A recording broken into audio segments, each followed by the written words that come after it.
Ich habe euch eine Geschichte mitgebracht, die ich letztens drüber gestolpert bin, die mich absolut begeistert hat. Und zwar sind zwei niederländische Künstler, die heißen Haas und Haan. Also das ist der Künstlername. Und auf Niederländisch ist es vielleicht auch nicht ganz so eine lustige Wortkombi wie bei uns. Die sind in den Favelas, so in den Slums von Rio de Janeiro gewesen, weil sie ein Doku über Hip-Hop drehen wollten. Und sie haben das gemacht und dann sind sie so berührt gewesen von dieser Armut von diesen Leuten und gleichzeitig von ihrer Kreativität und Energie, dass sie gefunden haben, wir wollen etwas da lassen.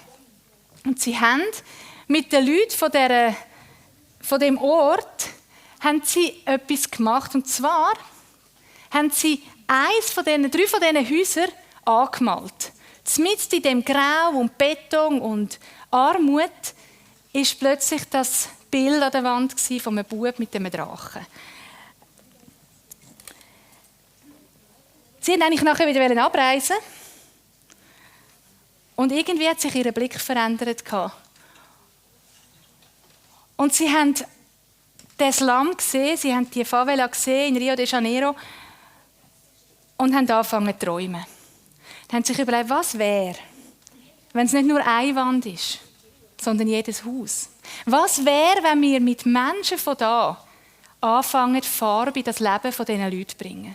Sie haben angefangen damit, indem sie dort hergezogen sind und mit den Leuten angefangen haben zu essen und zu fragen, was wollt ihr, wie kann man euch helfen, wie könntet ihr beitragen zu dem Traum?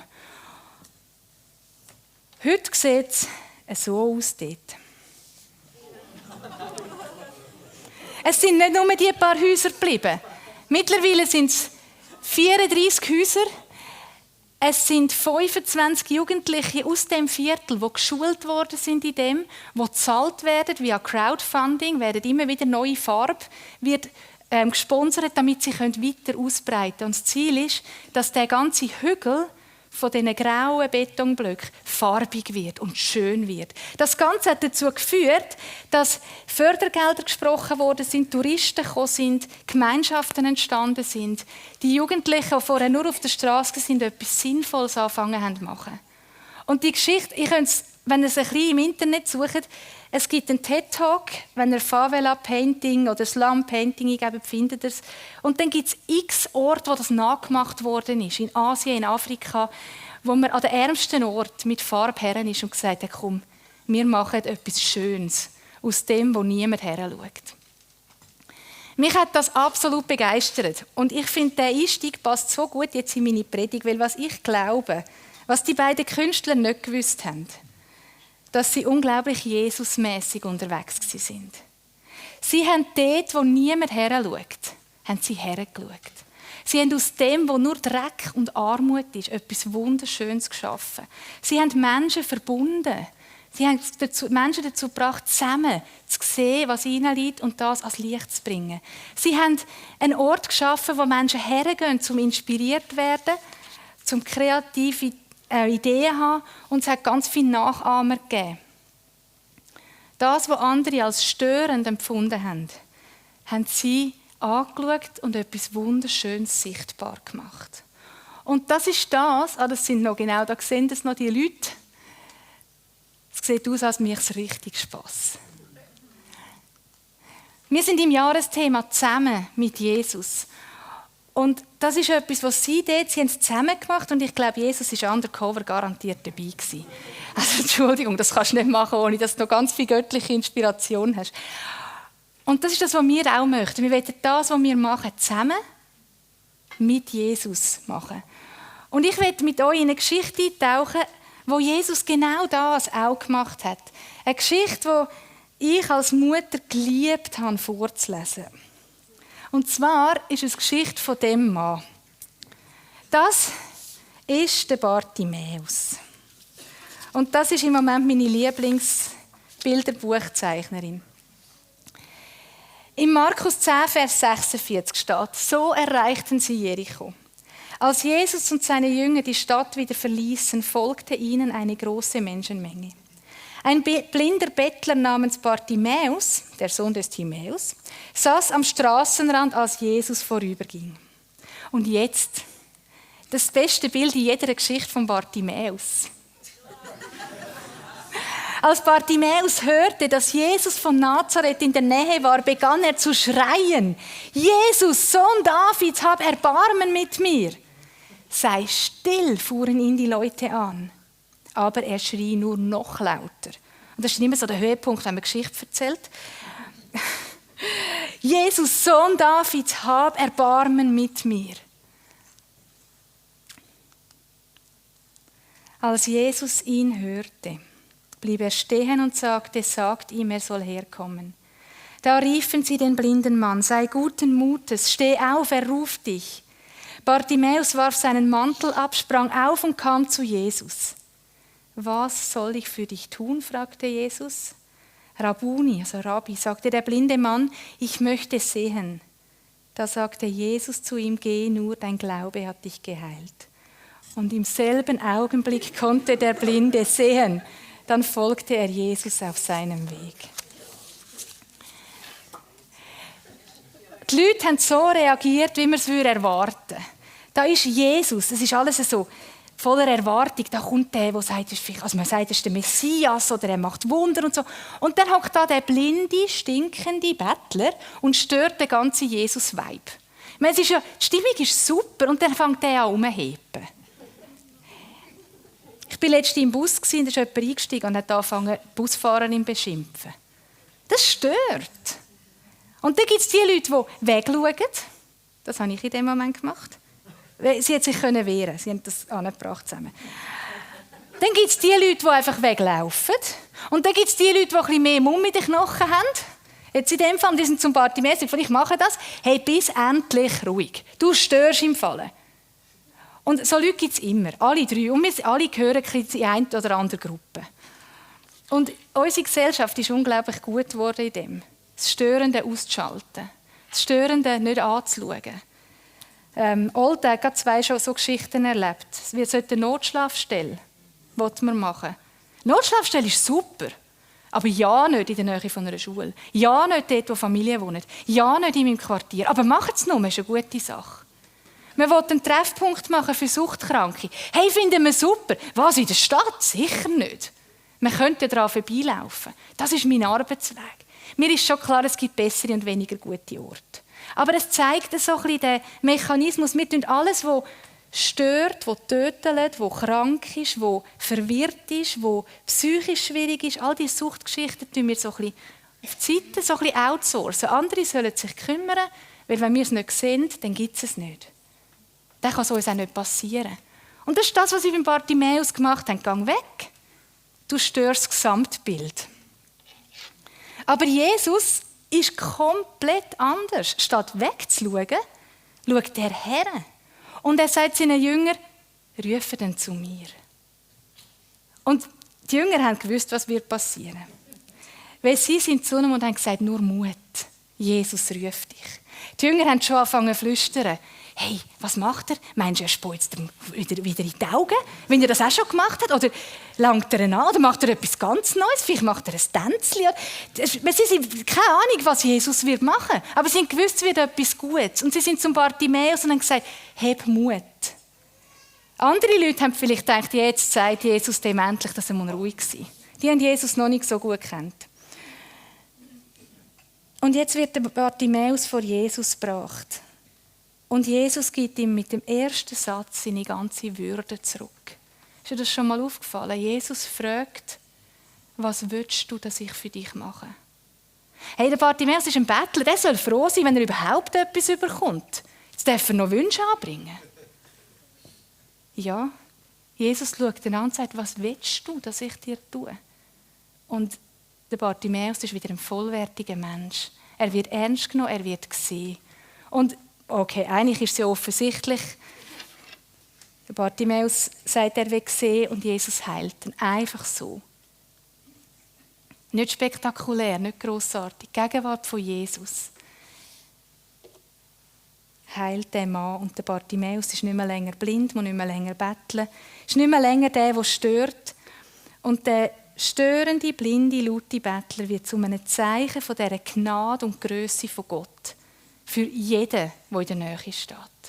Das, was die Leute an den Rand schieben und wegschieben, wird zu einem Moment, wo Gottes Gegenwart hineinbricht.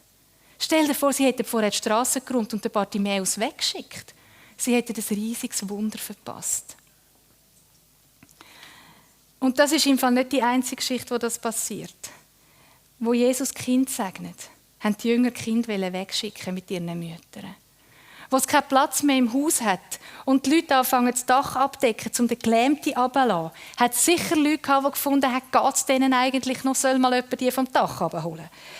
Dann ist der Mann, der besessen war, der hat gestört. Die 10 Leprakranken, die zu Jesus kommen, haben wahrscheinlich so den Moment und die Stimmung auch nicht gerade unterstützt, was ist gerade so friedlich und himmlisch. Und jedes Mal hat Gott etwas gemacht und sein Reich ist gekommen. Und es sind die Momente, wo seine Grösse sich gezeigt hat. Und ich habe den Verdacht, dass eben das Gott extra macht. Dass es immer die Momente sind, wo der erste Impuls ist, sich wegzudrehen, sich aufzuregen, ratlos die Hände über dem Kopf zusammenzuschlagen, sind die Momente, die Jesus nutzt, um uns zu zeigen, jetzt zeige ich dir, wie mein Reich funktioniert.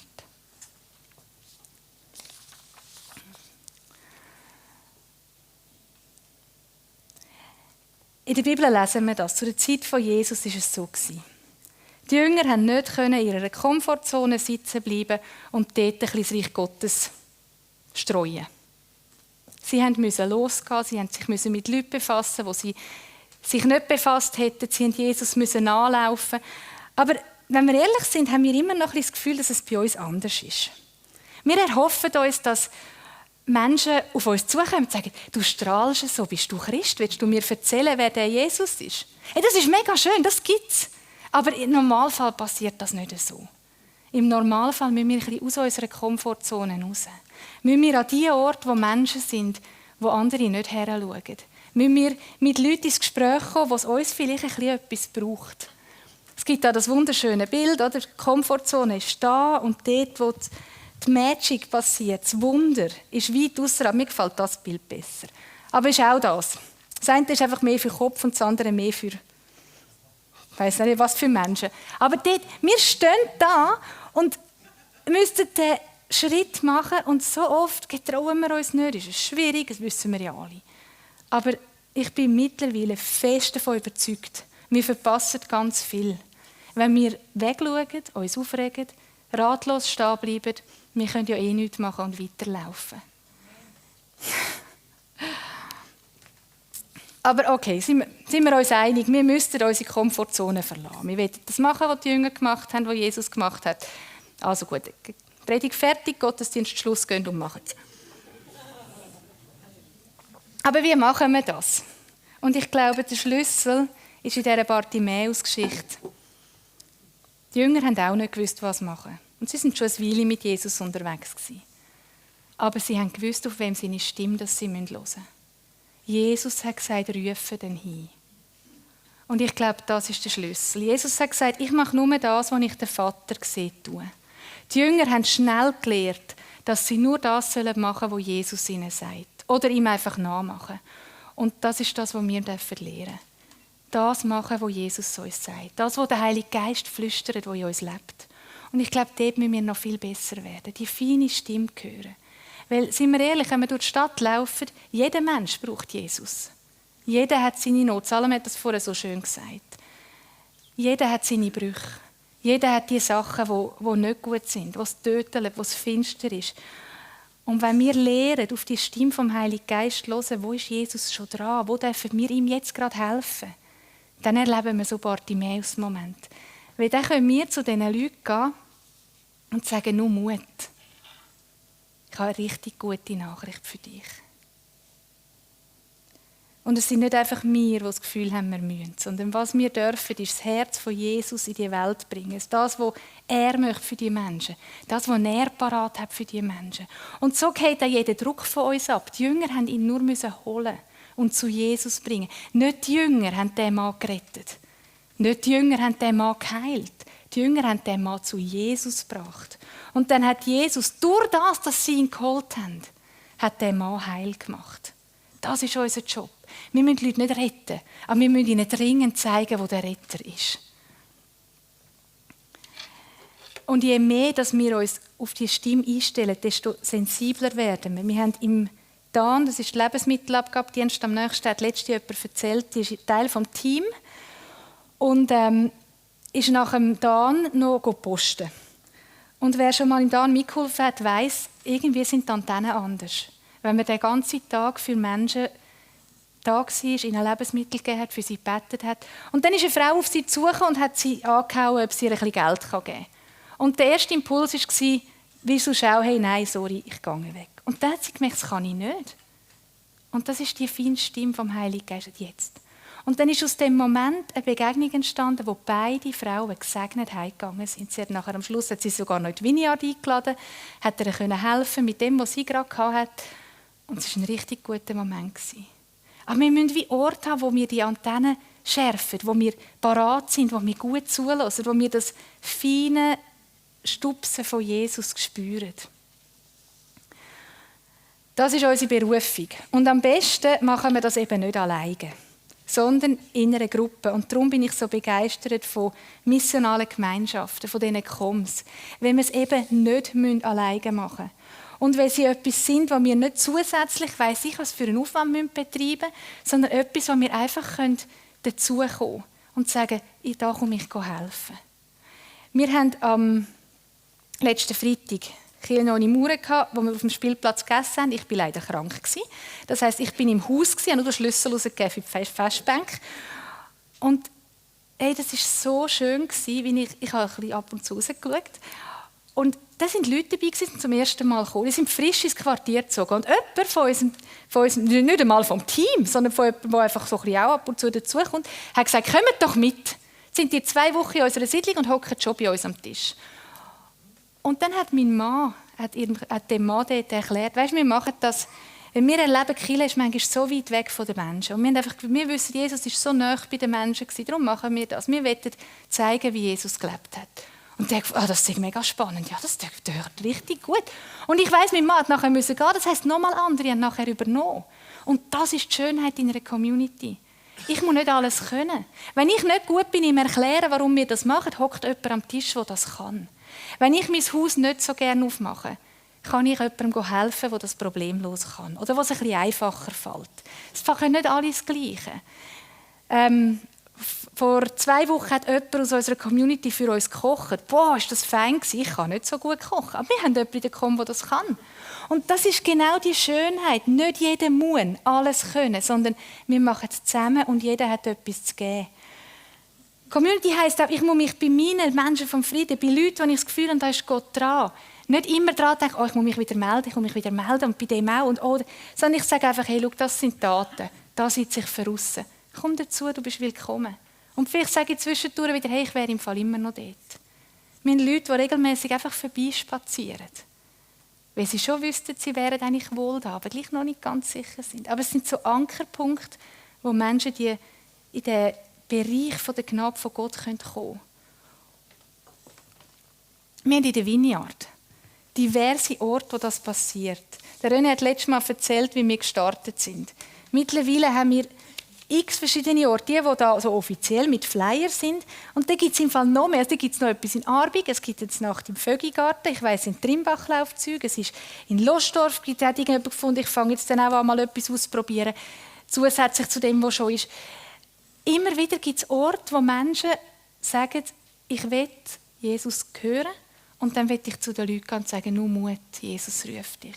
Ich will Orte schaffen, wo Menschen Jesus begegnen können. Und die Communities sind nicht perfekt. Die Communities sehen alle unterschiedlich aus.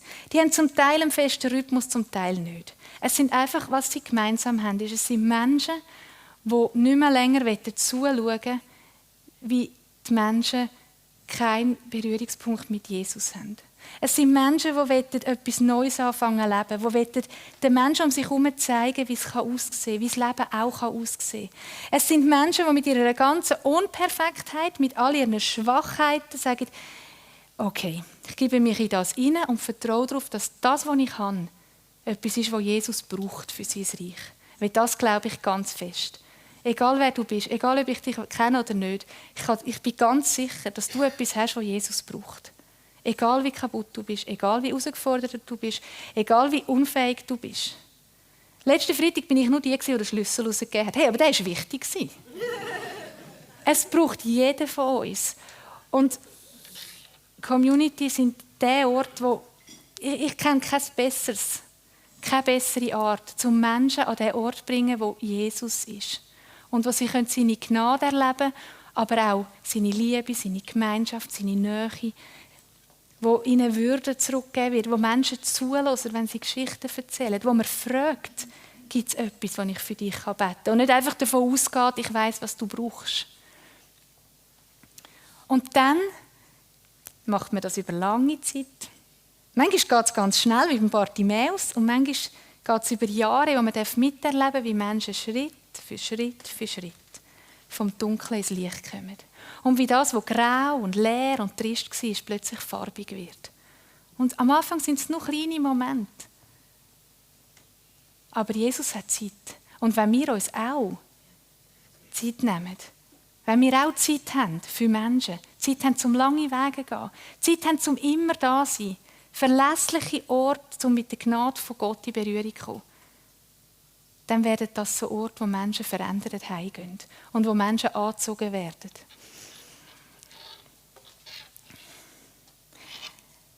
Jesus hat seinem Bartimäus gesagt, dein Glaube hat dich geheilt. Wisst ihr, was der Glaube von Bartimäus war? Der Glaube war einfach, da ist Jesus, der kann Menschen heilen. Ich glaube, er kann das bei mir auch. Ich schreie mal laut. Das war der Glaube. Das hat gelangt. Sein Glaube war nur, ich muss in die Nähe von dem Jesus kommen. Und das hat gelangt. Was wir haben müssen, das Einzige, was wir brauchen, ist der Glaube, die Leute um uns herum müssen in die Nähe von Jesus kommen. Weil dort werden sie Heilung finden, Vergebung, Gesundheit, psychische Gesundheit. All das, was Gott parat hat für sie, ist dort bei Jesus versteckt. Vielleicht nicht gerade sofort. Frieden, Hoffnung, Zukunft. Der Glaube, um den geht es. Der wird Jesus bei uns sehen. Das lenkt. Als Leitungsteam wünschen wir uns, dass ein Grossteil von euch irgendeine Art in einer Community dabei ist. Einfach, weil wir glauben, es ist ein super Ort, um mit Jesus in Kontakt zu kommen, um mit Menschen in Kontakt zu kommen, zum Wachsen, zum Geniessen, zum Lachen, zum sich selber besser kennenlernen. Und darum, wir müssen wirklich keinen Besseren. Und darum reden wir immer wieder ein bisschen darüber. Wir sagen, hey, probier es doch. Gib dir den Ruck. Geh mal reinschnuppern. Wenn du nie einen Ort findest, wo du merkst, hey, das ist voll mein Herz, dann lauf mal ein bisschen mit und dann fang irgendwann selber etwas an.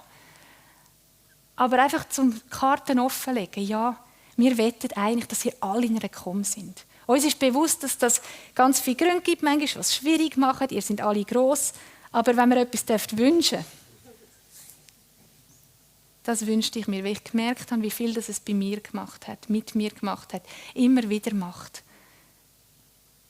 Und was es mir am meisten geholfen hat, ist zu merken, wie unsere Schwachheit, unser Versuchen, unser immer wieder Fehler machen, für Gott überhaupt kein Hinderungsgrund ist. Es gibt nichts, was so bodennah, so down to earth ist, so Alltag wie ein Komm. Und dann plötzlich macht es und die Gegenwart von Gott bricht rein. Und Menschen kommen dazu und sagen, ich fühle mich das erste Mal daheim seit Jahrzehnten.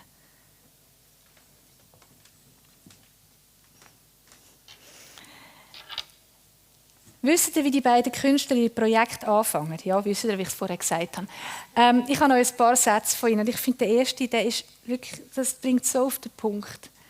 Sie sagen, we moved into the neighborhood and started barbecuing.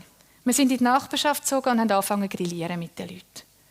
Ich finde, das ist ein recht guter Start. Das machen wir genau gleich. Wir wohnen schon, das Gute ist, wir wohnen meistens schon in einer Nachbarschaft. Und sie haben einfach angefangen zu essen mit den Leuten. Essen ist immer gut. Wenn du nicht weißt, wo anfangen, sitz an den Tisch und fang an zu essen. Mit Leuten. Was sie nachher gemacht hat, sie trained some young people and together they turned their neighborhood into giant patchwork of color. sind ein paar junge Leute nachgenommen, sind mit denen unterwegs gewesen, und die haben ihre Nachbarschaft verändert. Und ich glaube, das ist der Schlüssel. Wir müssen nicht allen alles sein.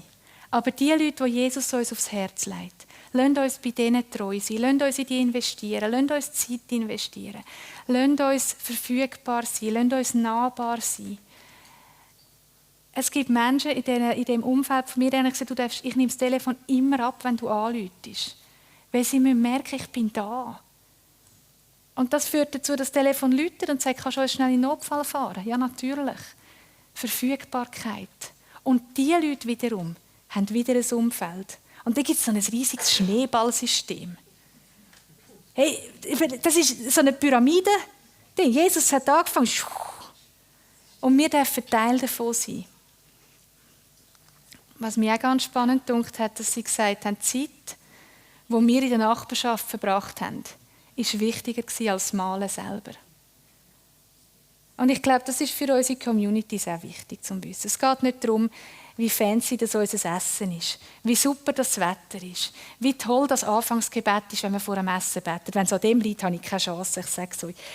Ich versuche immer vor dem Essen zu beten. Ich finde, es ist wichtig, es machen wir sowieso, die Leute sollen wissen, wer wir sind. Und ich denke immer, hoffentlich sage ich nichts Dummes, hoffentlich denkt nachher niemand, ich bin komisch. Meistens läuft es dann raus mit «Danke, Jesus, dass du da bist und für das feine Essen und hilf uns zu teilen, was andere brauchen. Amen.» Ein guter Los geht's. Ja, niemand irgendetwas. Aber das ist gar nicht so wichtig. Das, was wir machen, ist, was wir am Programm mit Essen und Gebet und Zeit miteinander haben, ist gar nicht das, was so wichtig ist. Wichtig ist, dass wir ansitzen und Zeit verbringen miteinander. Eigentlich tönt es doch nach ziemlich einem einfachen Konzept. Oder? Und ziemlich fest nach Reich von Gott. Und ja, es wird Leute geben, die finden, das ist ein bisschen viel Jesus. Es gibt Leute, die kommen bei uns nicht. Weil sie wissen, dass wir es machen wegen Jesus. Aber hey, das ist im Fall in Ordnung. Ich habe letztens gelesen, warum das die ersten Christen genannt worden sind. Das ist wirklich lustig. Das sind die griechisch sprechenden Leute um die Christen herum. Und eigentlich ist es ein Spitzname. Die reden immer von Christus. Ah, das sind einfach Christen. Ich kann immer sagen, das sind so ein bisschen Jesus-Freaks damals. Einfach so ein bisschen die komischen. Also man hat ihnen Christen gesagt, weil sie die ganze Zeit von Christus geredet haben. Ich weiss ehrlich gesagt nicht, ob jemand in meinem Umfeld auf die Idee kommt, mir so einen Übernamen zu geben. Aber eigentlich fände ich es schön. Wenn Leute würden merken, hey, Bira, und da kommst du einfach nicht an Jesus vorbei. Und ja, es gibt Leute, die können mit dem nichts anfangen. Aber dann sollen sie weiterziehen. Es gibt genug Orte, wo nicht von dem Jesus geredet wird. Aber dort, wo ich bin, will ich, dass sie den Jesus hören.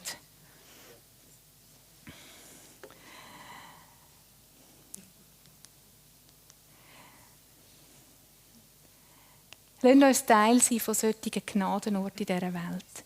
Wie auch immer, dass das bei dir aussieht, wo auch immer das ist. Ich möchte dir Mut machen, in einer Komgo hineinschauen, dass du siehst, wie das aussehen kann. Es hilft manchmal, etwas zuerst einfach mal zu erleben, bevor man selber anfängt, Sachen zu erfinden. Ich bin lange im Wald pur dabei von René und der Sips. Es ist nicht meins. Und ich habe gleich unglaublich viel gelernt. Und nachher, als ich angefangen habe, habe ich genau das kopiert. Wir sind in den Wald. Das war immer noch nicht meins. Aber ich habe gewusst, was wir machen könnten und zu wem ich Leute einladen kann. Und über die vielen Jahre, wir machen das jetzt vor 13 Jahren bin ich bei euch hineinschauen, seit 10 Jahren mache ich es selber. Und ich habe mit x Menschen zu tun gehabt, wo ich erlebt habe, wie Gott in ihrem Leben etwas angefangen hat zu verändern. Wie er ihnen begegnet ist. Viele Geschichten habe ich nicht mitbekommen, wie sie aufgehört haben, weil die Leute weggezügelt sind, weil sie irgendwie wieder so ein bisschen aus dem Umfeld sind. Aber Gott hat etwas machen. Durch das bisschen, das wir gegeben haben.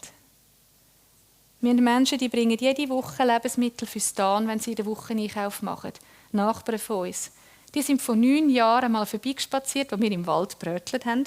Und ich habe ihnen irgendwie versucht zu erklären, was wir machen. Ich glaube, ich habe es furchtbar verschreckt. Sie sind nie gekommen. Aber, als sie in meinem Status von der Lebensmittelabgabe gehört haben, haben sie geschrieben, ich helfe euch. Und das ist jetzt seit 3 Jahren, wo sie uns die Säcke bringen. Jede Woche. Gott macht etwas. Mit dem bisschen, das wir haben. So, ich habe zum Schluss noch einen Satz, den habe ich gelesen in einem Buch. Und das Gefühl, der stimmt so nicht. Der Kafka, schräger Schriftsteller, hat geschrieben, es gibt unendlich viel Hoffnung, nur nicht für uns. Wir schreiben den um. Es gibt unendlich viel Hoffnung, nicht nur für uns. Und das ist der Grund, warum wir es machen. Es gibt so unendlich viel Hoffnung. Und das lenkt so weit über das aus, was wir brauchen. Es gibt unendlich viel Hoffnung, nicht nur für uns. Darum lasst uns ausprobieren und scheitern und wieder aufstehen und freuen und feiern und geniessen und diskutieren und uns nicht einig sein und uns wieder finden und zusammen beten. Und in all dem hinein fängt es an leuchten von dieser Gegenwart von Gott. Und Leute werden dazukommen, das garantiere ich uns. So, jetzt bräuchte ich irgendjemand, der ein bisschen Musik macht.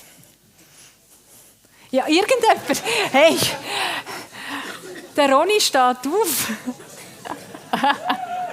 Nein, Didi, könntest du sonst vorher kommen? Ja. Hast du gedacht, wartest mal, wer sonst kommt?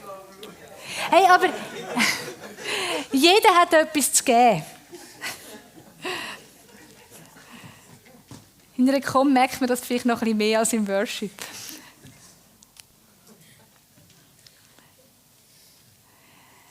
Ich würde euch gerne ein paar Minuten mit dem sitzen lassen, was ich gesagt habe. Der Heilige Geist bittet zum Kommen. Und ich will, dass er euch das aufzeigt, was für euch wichtig ist. Wo ruft er euch? Nicht, wo ruft Lydia euch. Das verhebt nicht so lange. Aber wo redet er? Und was von dem, was ich gesagt habe, nehmt ihr mit? Und was lasst ihr einfach da und sagt noch nicht jetzt? Nicht jeder muss sein Haus auftun. Aber wenn es Gott dir sagt, dann bist du vielleicht dran, wenn es eigentlich nicht unbedingt deine Art ist.